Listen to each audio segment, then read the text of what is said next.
Bom dia, boa tarde, boa noite, ou seja lá quando vocês estiverem ouvindo isso. Estamos aqui com mais um episódio do Entre Sumários Cast. Eu sou a Anne e hoje eu e a série nós vamos apresentar um episódio especial com uma pessoa, uma convidada muito mais que especial e maravilhosa. Deve estar se perguntando o que está acontecendo, onde que tá a Rai, mas fica tranquilo e considera esse que vai ser um episódio bônus. Então vamos lá. Hoje a gente trouxe uma convidada aqui pra vocês que já tem 2 livros disponíveis no Kindle Unlimited e tá com o 3º em pré-venda neste exato momento. Para hoje ser o último dia de pré-venda, caso esse episódio esteja saindo na data certa, então corre lá e aproveita que tem brinde de pré-venda, então se você comprar até hoje, você consegue mandar para ela o comprovante. Eu conheci ela através do Nia, lá no início da década passada, e desde então eu não consegui esquecer os personagens que essa autora criou. Link, se você estiver interessado para comprar ou pela pré-venda, eles vão estar na nossa thread que a gente faz normalmente no Twitter ou na descrição aqui de onde você estiver ouvindo, na sua plataforma preferida. Vamos lá, sem mais delongas, a gente vai chamar aqui, depois da nossa vinheta, a maravilhosa Gleice Carvalho.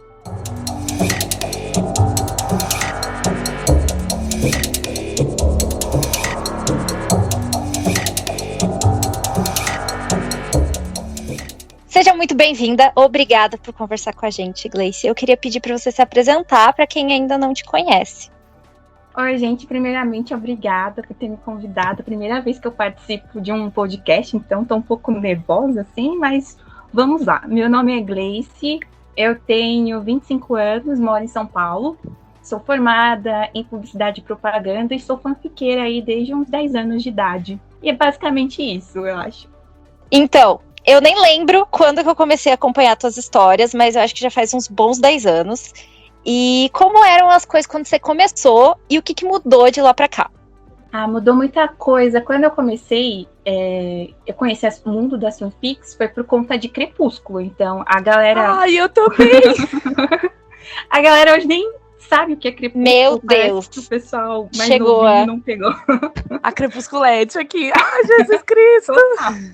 Total, porque eu terminei de ler Crepúsculo e no auge, eu acho que o ano era 2009, eu devia ter lá uns 11, 12 anos, e eu achei que eu tinha potencial para desenvolver a continuação de Crepúsculo.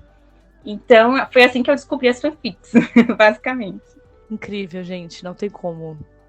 Foi a mesma coisa. Somos gêmeas. Gêmeas por conta de Crepúsculo. E isso você já fazia no Nia? E eu comecei no Nia escrevendo uma fanfic de Crepúsculo, porque eu fiz lá um roteiro na minha mente de que a Renesme tinha que... Enfim, coisa de gente que gosta de Crepúsculo, né? Criei uma continuação. E aí eu postei no Nia, incrivelmente encontrei outras pessoas que gostavam de Crepúsculo, e enfim, eu fiquei uns bons anos escrevendo só sobre Crepúsculo até ter coragem, né, de escrever um original. Bom, né? Já que a gente já tá falando dos seus livros, depois da parte crepusculete, que olha só, toda crepusculete vira escritora, é incrível. Você tem 2 livros publicados no Kindle Unlimited, né? E mais um que vai lançar dia 10. Então, o que a gente pode esperar dessas histórias? Da história que vem e as que vão vir, né, no caso.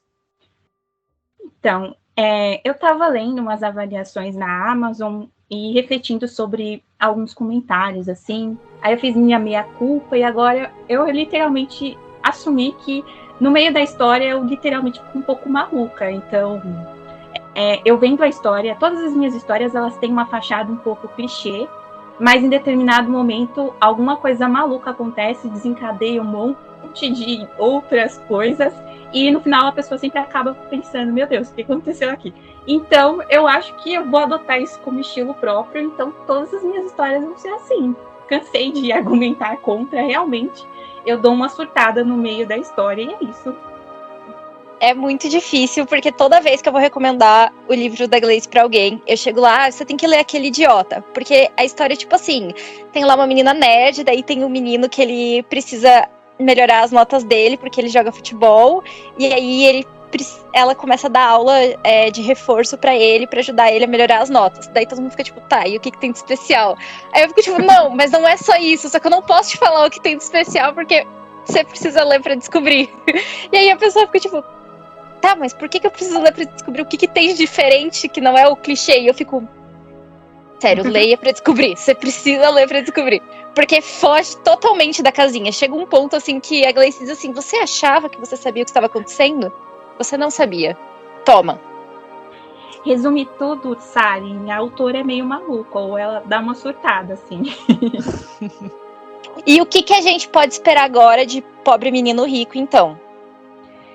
Então, quando eu comecei a escrever essa história, né, foi lá no Wattpad. Eu tinha pensado, terminei a versão, na verdade a versão não, tinha lançado, né, Aquele Idiota, e aí eu pensei, e agora, o que eu faço da minha vida, né, porque eu fiquei uns 9 anos aí imersa em Aquele Idiota, né, porque eu terminei a história no NIA, e aí eu fui para a faculdade, né, fiz faculdade, trabalhei, encarei a vida adulta, e depois do nada eu voltei a escrever, e eu tava com, o que eu sei escrever agora? O que eu aprendi nesse meio tempo, né? Porque escrever Aquele Idiota foi razoavelmente fácil, porque eu tinha o roteiro na minha cabeça por um longo tempo. E aí, quando eu comecei Pobre Menina Rica, eu tinha outras ideias, outra forma de pensar, né, sobre a vida, até porque eu era adulta, né? E aí eu lancei essa história, né, de uma menina que ela tem toda a roupagem do que seria uma vilã em qualquer outro livro meu, a menina, a Patricinha, que, enfim, implica com a nerd, que fala as coisas mais absurdas possíveis, mas eu quis que essa menina fosse a protagonista do livro, que ela contasse a história dela, sendo cancelada ou não, falando coisas absurdas ou não, ela seria a protagonista. Só que eu pensei, essa garota não vai sustentar um livro até o final, porque a galera vai achar ela muito chata. Porque a Margot, no caso, é a protagonista. Eu sou muito apaixonada por ela, porque em determinado momento eu acho que ela, ou você larga o livro, ou ela te cativa de alguma forma. E ela me cativou. Só que para chegar nessa parte, a pessoa teria que ter aguentado muita coisa sobre ela. E aí foi que eu tive a ideia de inserir um outro protagonista, um outro narrador, que é o Gael. Então a história do livro 1 é muito focada na Margot e na forma como ela vai amadurecendo e literalmente virando gente. Já o livro 2 é mais voltado para o Gael, então a gente vai ver muito mais sobre ele nesse segundo livro do que sobre ela. Continua a dupla narrativa, mas ele vem mais para o centro do palco. Eu achei bem interessante escrever sobre ele. Bom, já que a gente já acabou citando Aquele Idiota, que fez muito sucesso na época, né, pelo ponto de vista da Lucy, no Naya, e quando você trouxe para o Wattpad, o ponto de vista mudou para o Pedro. Então, você pretende continuar um POV do Pedro e levar ele também para o Kingdom Limited?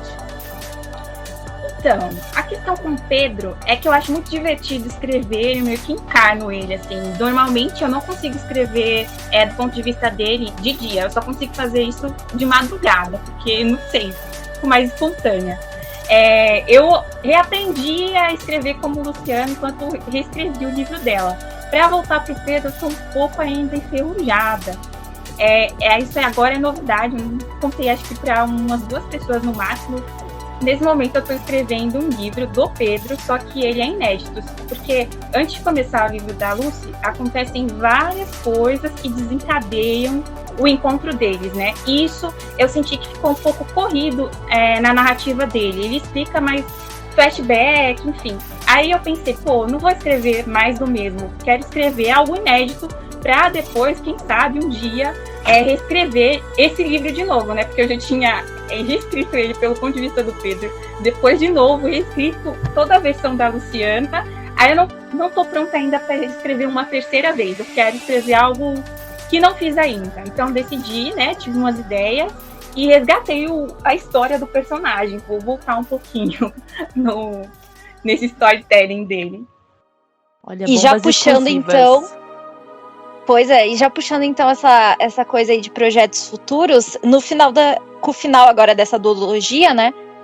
Você tem planos para novos projetos? Vai ser esse do Pedro mesmo, o teu próximo trabalho? Ou você vai pirar e fazer alguma coisa nova de novo? Olha, não prometo que não vou pirar, provavelmente vou. Mas a minha pretensão, bem audaciosa, é terminar esse livro e lançá-lo antes da Copa, né? O livro do Pedro. Porque acho que tem tudo a ver com futebol, a gente já vai estar no clima da Copa do Mundo, então vamos aproveitar para falar de Camisa 10. Acabou aquele idiota. No grupo do Facebook, a Gleice começou a postar alguns capítulos pelo ponto de vista do Pedro. Eu fiquei tão nervosa que até eu escrevi uma fanfic pelo ponto de vista do Pedro. Eu nem lembro qual cena que era mais, mas eu lembro que até eu escrevi, postei no Facebook, porque eu disse, meu Deus, eu tô órfã aqui desse casal, eu preciso ver mais deles. Meu Deus, eu preciso ler isso. Não, tá no Facebook, muito honrada. No grupo do Facebook. Como assim? Como assim? Eu nunca vi isso. Eu nunca Com vi certeza isso. Você viu. Tava lá no teu grupo do Facebook. Gente, não acredito. Não, agora eu vou pegar essa fanfic com a sua autorização, Sally, e vou jogar na internet, vou postar lá no Instagram. Meu Deus do céu. Porque é a primeira fanfic que alguém faz dos meus livros. E aí você descobriu a fanfic, tipo, já deve fazer uns 8 anos. Meu Deus, faz muito Meu Deus, tempo. a fanfiqueira que entrou num looping de criação de fanfic sobre a fanfic dela. Eu sou praticamente as fanfiqueiras de 50 Tons de Cinza, que fizeram fanfic da fanfic de Crepúsculo. Exatamente! Meu Deus, gente, que Inception. Bom, e encerrando esse bloco, no próximo a gente vai falar um pouco, então, sobre, aproveitando a profissão da Gleice, sobre o papel do autor hoje na divulgação dos próprios livros. Então é isso. Vamos lá. Além de escrever, né, Gleice, você é publicitária e gerencia seus próprios perfis. Recentemente, o autor Pedro Ruas, sei lá como falar. Eu acho que é Ruas. Não sei também. Enfim, é do livro Enquanto Eu Não Te Encontro. Ele fez um pequeno desabafo no Twitter sobre o papel do autor na divulgação dos livros. Ele falou, entre aspas, né? Vamos abrir uma aspas aqui. Mercado editorial não quer só lançar um escritor. Quer que esse escritor desempenhe funções de marketing que o próprio mercado não raro se omite de fazer ou só faz para livros gringos que já têm força de marketing.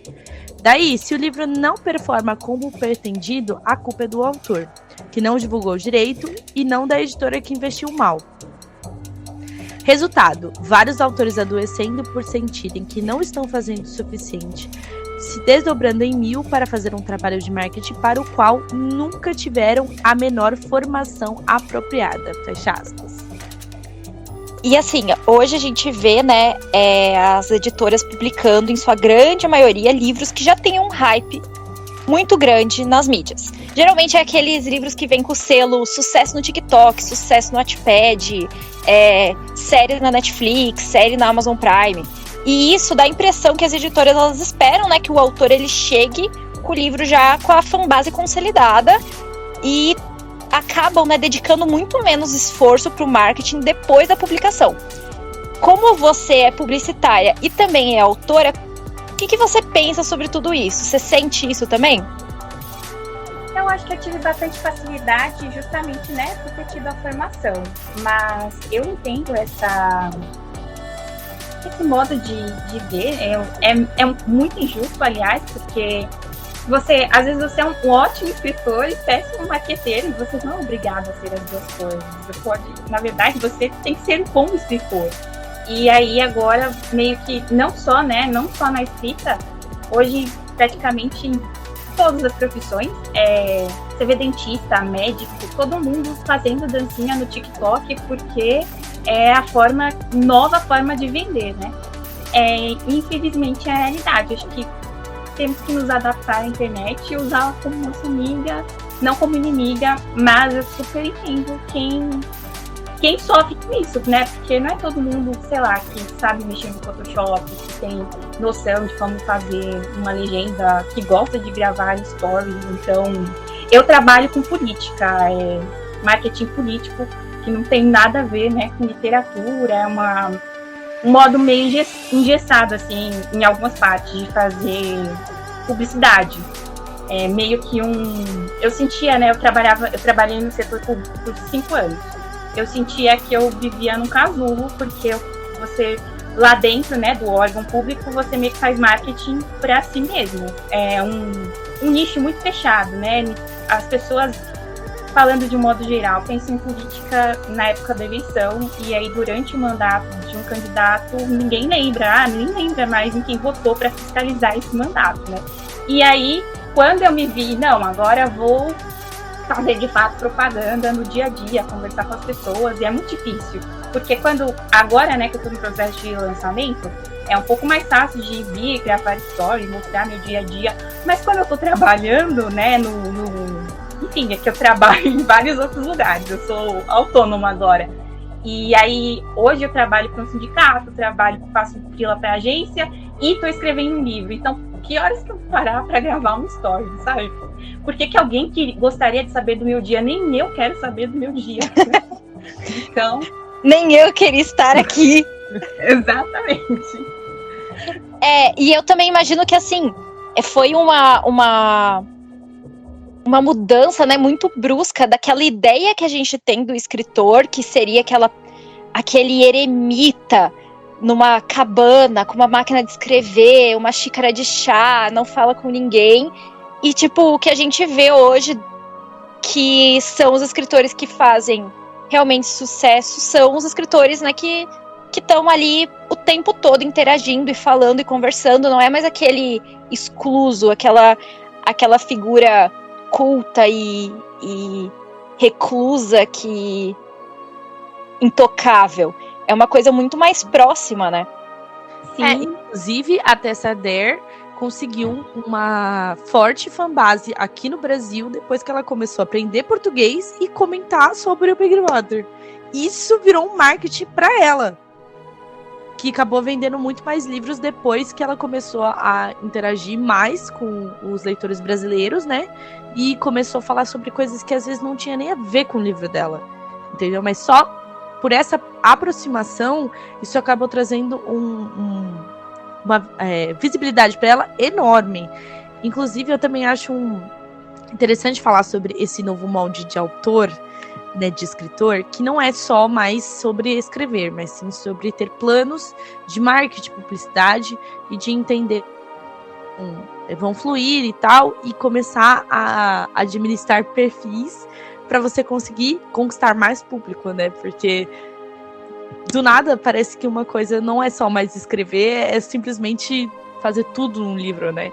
E o Pedro, por exemplo, que tem uma forte influência por trás, né? Que seria de uma editora grande já. Ele foi publicado o primeiro livro já em editora grande. Mas eu acho que é um pouco diferente você vê coisas como... É a seguinte... A gente vê um autor como o Pedro e vê, por exemplo, a Gleice, que é uma... Tipo, é um pouco... Eu acho mais difícil pra Gleice se consolidar no mercado do que pro Pedro. E, assim, não é uma competição. Mas ele tem muito mais preparo e influência por trás, por conta da editora grande, né? Porque só o fato de você ter uma editora grande... te dá muito mais reconhecimento do que você ser uma autora independente, né? Então eu acho que também tem essa questão assim, que sei lá, né? Ele não falou muito no tweet, mas é importante lembrar. É só nesses pouquinhos que eu acabo discordando um pouco dele, assim. Aqui no sentido de que ele criticou algo que ele tem facilidade, seria isso? Eu acho que não é facilidade, né? Porque, de fato, ele ainda é um autor nacional. A reclamação dele é válida, porque, realmente, você não vê hoje as editoras fazendo um trabalho de divulgação, tanto se você comparar livro internacional com livro nacional, elas fazem um trabalho muito maior com o internacional do que com o nacional, quanto também... você vê uma diferença muito grande em, tipo, autores pequenos e autores grandes, e com o que as editoras faziam de divulgação antigamente com o que elas fazem hoje, sabe? Então, hoje é muito menos coisas que você tem, assim, que a editora realmente faz para cada livro. Mas, assim, eu também acho que é porque os livros, eles estão vindo meio... eles só estão comprando livros, né, que eles sabem que já tem um público. Você pode ver, você não tem mais livros de autores desconhecidos. Inéditos, né? Inéditos que, tipo, simplesmente tenham sido contratados porque o livro é bom. É porque o livro tinha 1 milhão de leituras no Wattpad. É porque o livro entrou pra lista do The New York Times. E no caso do Pedro, do Ruas, o livro dele ganhou um prêmio do Kindle Unlimited. Então, assim, ele já tinha sido premiado. O livro dele não foi ali, tipo, porque era bom. O livro dele foi ali porque ele já tinha público. Foi publicado porque já tinha público. Tanto que, depois que o livro dele foi publicado, que chegou num público ainda maior, boa parte das pessoas o odiou. Eu fui uma delas que não gostou do livro. Eu achei eu nem consegui terminar. Eu não consegui ler o livro também. Então, assim, eu acho que a reclamação é válida, mas não pra ele. O caso dele foi excepcional. Mas é uma reclamação muito válida, porque, tipo, o autor hoje, ele tem que ser meio multifacetado, assim. Ele não pode mais ser só autor. Ele tem que ser autor, ele tem que ser capista, ele tem que ser marqueteiro, ele tem que ser relações públicas, ele tem que... Mas é porque o formato do livro mudou, né? Não é mais só o livro. A Gleice faz tudo e não reclama, ó. Ela fica pensando, ai meu Deus, eu reclamo. Não, mas é que eu acho que, por exemplo, o Pedro tem um papel ali que, assim, ele não faz tudo. Ele faz realmente um papel de marqueteiro e tudo mais, porque a autora acaba fazendo, não tem como. Se você parar de fazer, a editora, ela não vai ficar para sempre fazendo marketing do seu livro. Ela vai fazer na época de um lançamento e depois, meu filho, tem muito livro atrás que está sendo publicado e eles precisam dar atenção. E não é porque é só gringo e tal, e o cara é nacional. É porque é assim, editora, ela pensa em mais números. E o seu, ele já fez já teve um momento de glória, agora vem o outro que ela comprou e gastou um monte de dinheiro também para colocar na empresa dela, né? Então, assim, ele faz esse papel porque depois de um tempo, é igual a Clara Alves também já falou sobre isso. Depois de um tempo, você começa a perceber as vendas diminuindo, né? E aí, no caso, o autor tem que se virar realmente para poder vender, fazer um marketing ali, dar uma de vendedor e crescer as vendas novamente, manter um público. Então, eu acho que é muito diferente da Gleice, que vai ter sempre um trabalho contínuo de lançamento, vendas, pós-vendas, sabe? É um negócio muito maior do que ele que tem uma editora por trás que vai ajudar ele em vários processos. Mas é uma reclamação válida, gente, vamos colocar aqui, né? Lógico que é válida. Quem somos nós para julgar? Porque diante realmente de mesmo ele sendo publicado, né? Diante de um autor internacional, talvez o pessoal de fora seja mais privilegiado. Ah, não, isso E assim, sempre. O livro dele tinha um painel enorme na Bienal. Não foi assim... Não pecaram Teve divulgações que pecaram muito, muito, muito mesmo. Inclusive, eu até, tipo, tive brigas com editoras no Twitter por conta de, tipo, que eu fiquei brava que algumas editoras, tipo, não fizeram um trabalho de divulgação à altura dos livros, ou como eu imaginava que deveriam ter sido feitos, sabe? Mas o livro dele... Você não tinha um lugar que você abrisse uma tela, que você abrisse uma lista de indicações de livros LGBT que não tivesse o dele lá. Ah, mas é porque nesse caso do tweet dele, se eu não me engano, foi alguma treta ou foi um debate da semana que estava envolvendo o autor, que ele acabou soltando essa. Se eu não me engano, foi alguma coisa assim. Falando sobre o papel do escritor e aí de ser marqueteiro também. E é meio que você tem que se adaptar, tipo, que nem a Gleice falou, não é só esse profissional que tá tendo que se adaptar à nova realidade. Tipo, eu já tive que fazer press kit pra médica, que eu faço jornalismo, né? Então eu já tive que eu faço uns bicos de design daí, né? Porque é o que a gente tem pra fazer, né? Enquanto não tenho diploma.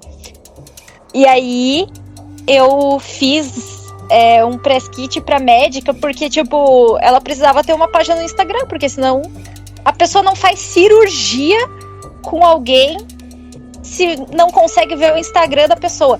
Como que pode uma coisa dessa? Mas é o que acontece. Nossa. É verdade, como a gente consome as coisas, né? Tá bizarro, mas enfim. É em todos os âmbitos, não adianta. Não tem pra onde fugir. Agora tudo a internet dominou e é isso. Ou você luta contra a maré e aí faz o que você quiser com a informação. Se você quer tentar não fazer isso e achar que pode ser que dê certo de você crescer, mas aí, enfim, só deixa o corpo ir, é isso, entra na onda e vai criando suas coisinhas. E é isso. Sim, é curioso discutir tudo isso, porque antes, né, não faz tanto tempo assim, quando eu escrevia no Wattpad, eu acho que faz nem um ano, não, faz 1 ano e uns 5 meses já, que eu tô na Amazon, mas antes disso eu só conhecia o mundo fanfic, né, e lá na minha cabeça jamais, nem cogitava a Amazon, porque eu pensava, por que alguém pagaria pra ler um negócio que eu estou publicando de graça, enfim. E na minha cabeça, para você ser publicado, né, a editora, você tinha que fazer uma fanfic de muito sucesso, tipo, estradalhoso, para um dia alguma editora te notar. Não que você podia pular essa etapa da editora, publicar o seu livro, angariar público e depois, né, possivelmente alguém olhar o sol sorrir para você. Mas, porque eu pensava, por que alguém... Como que eu vou conseguir alcançar mais pessoas vendendo algo, conseguir alcançar mais pessoas dessa forma do que disponibilizando essa coisa de graça e, enfim, era essa a minha concepção. Felizmente não é tão ruim assim o mercado. Acho que mesmo com autor independente, sendo um autor independente, você consegue ter ali talvez até uma proximidade maior com o seu público, conhecer as pessoas pelo nome. Eu conheço muita gente pelo nome, sei da vida das pessoas. E eu adoro isso, eu adoro conhecer os leitores, sabe? Ver como os personagens afetam a vida deles, e assim. Antes, nunca foi a minha maior pretensão, assim, publicar um livro. É claro, todo autor tem um sonho de publicar um livro físico, né? Vê-lo com selo de uma editora, entrar numa livraria e pensar, nossa, é o meu livro. Mas agora isso meio que se desconstruiu. Eu gosto muito da internet, né? De divulgar meus livros, de ter o controle do que eu tô fazendo, do que eu tô falando. Não quero escrever sobre isso, mudei, vou lançar um suspense, Eu acho que é legal essa dinâmica. Mas aí, né, eu entendo que tem os lados ruins também dessa história. Mas também enxergo os positivos. Essa é a melhor parte de ser um autor nacional, né? Essa proximidade com os leitores, né? Mas eu queria fazer uma pergunta aqui pra gente finalizar, que era: ô Gleice, tu escrevia fanfic de Crepúsculo mesmo? Aquele idiota era uma fanfic de Crepúsculo? Não era a fanfic de Crepúsculo. Eu escrevia a fanfic... Meu Deus, a Lúcia tem muita personalidade pra ser a Bela. Quando aquele idiota veio ao mundo, ele já era um enredo, assim, original, né? Digo, pensado com esses nomes, em São Paulo, né? Nunca foi um livro, né? Porque naquela época era super moda você morar no Brasil, escrever um livro com cenário nos Estados Unidos. Não que isso seja um problema, né? Específico. Eu respeito quem goste. Mas eu queria falar sobre... nós vamos na feira, porque no sábado tem feira, tem festa junina, costumes do Brasil. E aí surgiu sorvete de abacate. Coisas que só tem no Brasil. Bom, muito obrigada, Gleice, por participar do nosso papo, da nossa conversa. Obrigada por aceitar o convite. Seja muito bem-vinda ao universo dos podcasts. Esperamos ver você aqui mais vezes. Convidada para mais. Já deixa aí. Se a gente precisar, pode ser que chegue uma DM para você. Oi, Gleice, tudo bem? Quer participar de um podcast hoje? Do próximo a gente te chama para um com mais gente, porque dessa vez a gente começou devagar, porque você é nova. Mas daí da próxima a gente pressiona mais, com mais gente, pra você entrar, ter que sair no soco pra conseguir falar com alguém. É verdade. Uma sabatina. Botar a Yasmin aqui, meu pai amado. A competição para quem fala mais. É isso, vamos lá. Vamos finalizar isso aqui. Muito obrigada por mais uma semana ouvindo a gente. Siga a gente nas redes sociais. Sigam as Gleice nas redes sociais. A gente vai deixar as redes sociais da Gleice na thread no Twitter e também na descrição do seu podcast, do seu... Como é que fala? Plataforma que você estiver ouvindo a gente. É isso, gente. Muito obrigada por ouvir o episódio. Muito obrigada, Gleice, pelo tempo dela a se dispor a vir. E se você chegou aqui pela Gleice, ouça nossos outros episódios. Você vai gostar também. Isso, seja muito bem-vindo. Muito obrigada, gente. Até a próxima. Obrigada, e tchau. Tchau, tchau.